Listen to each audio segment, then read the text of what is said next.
Magandang umaga po sa ating lahat. Ang masasaksihan niyo po na kwento ay ang Serena at si Santiago na isang kanyang na matulungiyang nagmumula sa Cagayan tungkol sa mga isda na umibig sa isang Serena. Noong unang panahon, sa dagat ng Cagayan, may namumuhay na isang masipag na may isda na nagngangalang Santiago. Isang hapon, habang siya ay nag-iisa, nakita siya ng isang napakatang tinig na nagmumula sa likod ng malaking bato. Ang tinig mo, naganda naman. Kailangan mo ang lahat. Sa tagwan, natungo sa direksyon ng awit. Pagdating niya, isang Serena, patawag. Hindi ko sinasadyang mabalain ko. Ako si Santiago. Ako si Clara. Huwag kang matakot sa akin, Santiago. Hindi ako natatakot. Ang ganda ng iyong piling. Maaari ba kitang makausap? Sa parehong lugar, lumipas ang ilang araw. Nakumbinsi ni Santiago na mag-usap sila at doon nagsimula ang kanilang pagkakaibigan. Araw-araw silang pagkikita sa parehong lugar hanggang sa tuluyan silang nahulog sa isa't isa. Clara, araw-araw kitang hinihintay dito. Hindi na yata ako mabuhay na hindi ka nakikita. Ngunit alam mo, magkaiba ang ating mundo.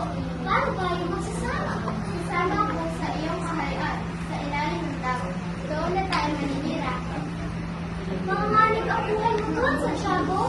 Ngunit kung yan ang iyong desisyon, walang makakapigil sa ating pagmamahalan.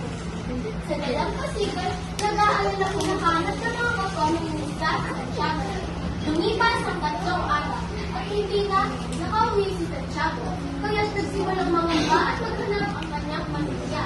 Napadpad sila sa lugar kung saan madalas pumunta si Santiago kasama ang Serenang sila. Santiago! Santiago! Asan na kaya ang aking anak?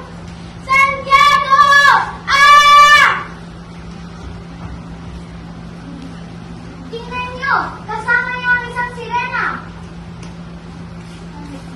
Pinayungan na si Santiago kaya hindi na siya nakakauwi. Patayin ang sirena para maligtas natin si Santiago! Hindi niya siya pwedeng saktan. Mahal namin ang isa't isa. Huli na ang lahat. Hindi siya maaaring saktan. Pareho silang masasawi.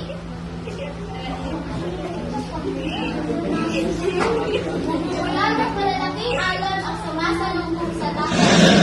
Dahil sa pagpatay ni Santiago at Serena Sigara, nagalit ang mga kasamahan ni Clara sa karagatan. Nagpadala sila ng malalakas na alon sa Luzon. Bilang pagsuganti sa kasamaan at kawalan na unawa ng mga tao. Mga nangari, pinatay ang iyong minamahal na anak. Pinatay siya ang mga nangungusta. Dahil pinatay niyo ang anak ko! Ito para sa inyo! Ah! Tulong! Tulong! Patawarin mo kami mga nangari! Patawad! Ah! Dito nagtatapos ang kwento ng Serena at Santiago. Ito ay nagigibay ng araw sa pag-ibig at sinalaman ng iskahan. Bakit saan niyo ang pananagulat? At ang kapiman at galit ay walang iba kundi humamagyan kahit lang. Palapaan natin sila. Ang galing!